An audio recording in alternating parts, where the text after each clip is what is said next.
আসসালামু আলাইকুম। আজকে নতুন একটা রেসিপি আপনাদের সাথে শেয়ার করব। এই রেসিপিটা হচ্ছে চাইনিজ রেসিপি, খুবই ডিলিশিয়াস রেসিপি।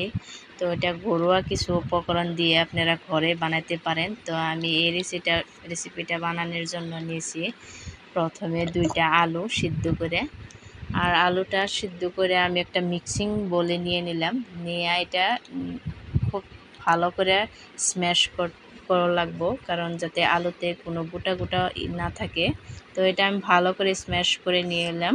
এই তো দেখতেই পারছেন পুরো ভালো করে ম্যাশ হয়ে গেছে। তারপরে আমি দিয়ে দিলাম হাফ কাপ কর্নফ্লাওয়ার।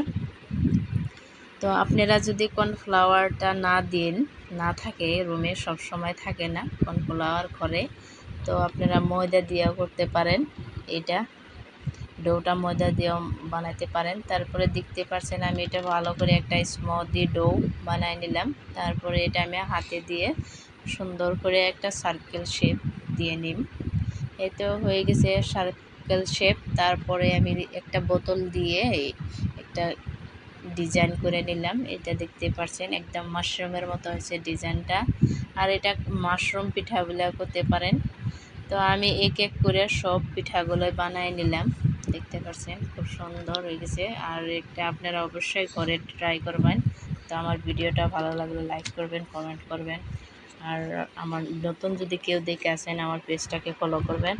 তারপরে আমি দিয়ে দিলাম একটা কড়াইত পানিটা আমি আগেই গরম হবার দিছি। তারপরে দিয়ে দিছি আমি এটা পিঠাগুলো। যেহেতু পিঠাগুলো বেশি টাইম আমি বয়েল করবো না, অল্প বয়েল করব, কারণ সিদ্ধ আলু বেশি টাইম বয়েল করা লাগবো না।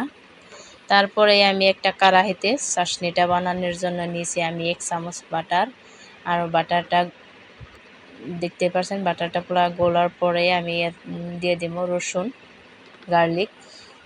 রসুনটা ভালো করে আমি ছোট ছোট করে কেটে নিছি, রসুন কুচি করে নিছি। তারপরে এই রসুনটা আমি বেশি ব্রাউন কালার করবো না, অল্প হালকা কালার। আর পরে আমি দিয়ে দিছি হাফ কাপ টমেটো সস। আরও দিয়ে দিলাম 1 চামচ সয়া সস। আরও দিয়ে দিছি কালো জিরে, দিয়ে দিলাম 1 চামচ। দিয়া অল্প লাইড়া সেড়ে মিক্স করে নিলাম আমি। এটা মিক্স করার পরে অল্প পরিমাণে পানি দিয়ে দিলাম আমি। আর অল্প পরিমাণে নিমখ দিয়ে দিছি, কারণ আমি পিঠা বেশি বানাই না, অল্প বানাইছি।